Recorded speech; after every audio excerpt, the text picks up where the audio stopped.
राज ठाकरे यांनी किती सक्ती केली तर राज्यात शाळाही बंद पाडू, दुकाने काय शाळाही बंद पाडू असं त्यांनी कधीतरी काहीतरी चालू करण्यासंदर्भात बोलावं. कायम बंद करण्याबद्दलची भाषा ही महाराष्ट्राला प्रगतीकडे नेणारी भाषा नाही आहे. त्यामुळे आपण आपल्या सगळ्यांच्या माध्यमातून माझी सगळ्यांनाच विनंती आहे की महाराष्ट्र ही मराठी भूमी आहे आणि इथं मराठीचा सन्मान होतच असतो. पण जेव्हा आपण विकसित महाराष्ट्राची संकल्पना पुढे मांडतो तेव्हा अनेक भाषांना सोबत घेऊन पुढे जायला लागतं आणि ते घेऊन जायचा प्रयत्न माननीय मुख्यमंत्री महोदय करतात. इथं कुणावरही कसली सक्ती नाही, परंतु आता निवडणुका आलेल्या आहेत आणि मराठी प्रेम जागं झालेलं आहे. निवडणुका आल्या, आता मुंबई महाराष्ट्रापासून वेगळी होते अशा पद्धतीची घोषणा आपण ऐकायला येईल आणि निवडणूक संपली की ही घोषणा विरून जाते, आली निवडणूक येते. त्यामुळं चिमणीचं घर तर माहिती आहे तुम्हाला, पावसाळा आला की बांधायला सुरुवात करते, पण ते घर तर कधीच पूर्ण होत नाही. त्यामुळं निवडणूक आल्यानंतर मराठीचं प्रेम, निवडणूक आल्यानंतर मुंबईचं प्रेम हे जे आहे हे सत्तेपर्यंत कधी पोहोचवणार. मनोगदा अकोला तालुक्यातील अकोला जिल्ह्यातील मनोगदा जे गाव आहे त्या ठिकाणी एका ग्रामपंचायतीच्या हलगर्जीपणामुळे एका चिमुकल्याचा काय सांगा तुमचे सत्कार केला. आज मला मनापासून आनंद आहे. छत्रपती शिवाजी महाराजांच्या स्वराज्याची राजधानी रायगड, ज्या हिंदवी स्वराज्याची छत्रपतींनी स्थापना केली आणि स्वराज्य स्थापन करून स्वराज्य वाढवण्याचं काम केलं, ज्या निजामाच्या जुलमी राजवटीचा महाराजांनी अंत केला, त्या छत्रपती शिवाजी महाराजांच्या राजधानीचा गड जो आहे रायगड, त्या ज्या ग्रामपंचायतीच्या क्षेत्रामध्ये येतो त्याचं क्षेत्र निजामपूर हे नाव होतं आणि ते आपल्या सगळ्यांसाठी निजामाची आठवण करून देणारं होतं आणि आपल्या सगळ्यांसाठी ते दुर्दैवाची गोष्ट होती. शिवभक्तांसाठी तर होतीच होती. त्यामुळं परवाच माननीय मुख्यमंत्री महोदयांच्या निर्देशानुसार त्या ग्रामपंचायतीचं नामकरण रायगडवाडी असं केलं आणि क्षेत्र निजामपूर होतं ते नाव आपण खालसा केलं आणि प्रचंड शिवभक्तामध्ये त्या सगळ्या गोष्टीचा आनंद आहे.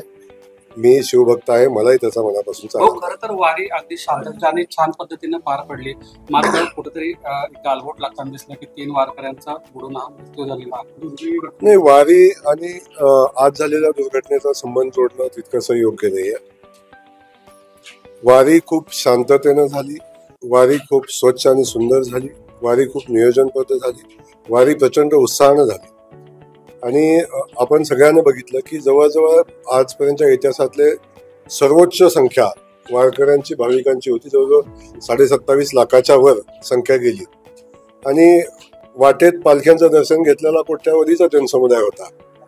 त्यामुळे या प्रत्येक ठिकाणी वारकऱ्यांच्या सुविधा, वारकऱ्यांसाठी लागणाऱ्या सगळ्या गोष्टीची तयारी माननीय मुख्यमंत्री महोदयांच्या मार्गदर्शनाखाली आम्ही केली आणि आपण सगळेजण बघताय त्याचा रिझल्ट. आज वारी यशस्वी पार पडली.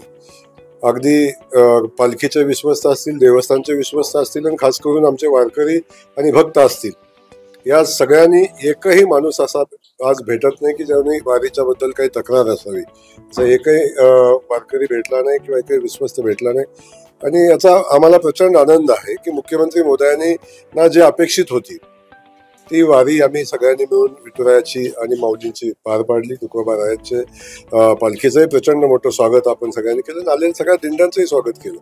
त्यामुळे मला मनापासूनच आनंद आहे की एवढी सुंदर वारी पार पडली. असं म्हणाले की काहींना शिंग फुटली आणि जिल्ह्याची राजकीय घडी जी आहे ती विस्कटली, अशा प्रकारे उत्तर असणार आहे. अरे ते स्वतःबद्दल बोलले असावेत. ते असं पण म्हणाले की मुख्यमंत्री जिल्ह्याला जे आहे ते मिळालं नाही. ते असं म्हणाले की पालकमंत्रीपद जे आहे ते जिल्ह्याला मिळालं नाही, त्याची खंत वाटते असं. ते पाप त्यांच्यामुळेच झाले.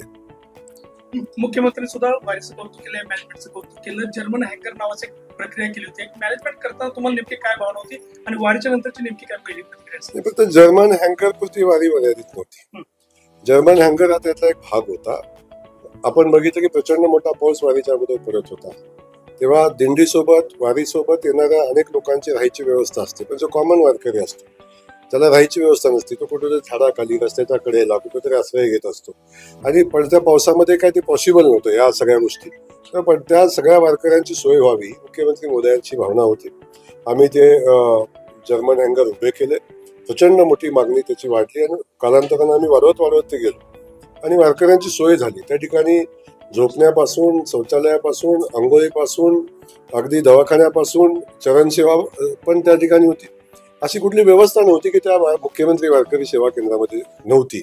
त्यामुळं या सगळ्या व्यवस्था उभ्या केल्या. आणि सगळ्यात महत्वाचं आहे की वाळवंट आपण बघितलं असेल, ज्या वाळवंटावर प्रचंड मोठी श्रद्धा वारकऱ्यांची आहे, तो वाळवंट कसा असायचा याबद्दल मी बोलणार नाही, पण यावेळी असा वाळवंट सुंदर, जवळजवळ 30% अतिक्रमण होतं, काढून टाकलं, तो क्लीन केला.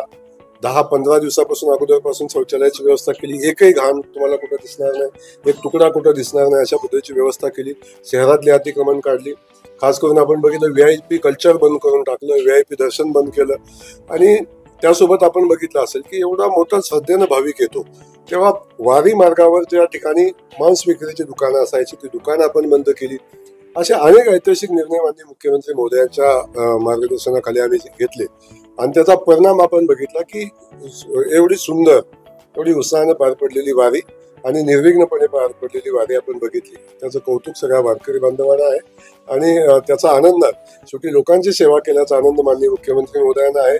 आणि पुरुषी समाजाची ते बेमुदत संपवून जाणार आहे. तर त्यांना टार्गेट सरकारला करायचं नाही, ते टार्गेट शेतकऱ्यांना करायचं आहे. त्यांना शेतकऱ्यांना अडचणीत आणायचं असं त्यांचं प्रश्न.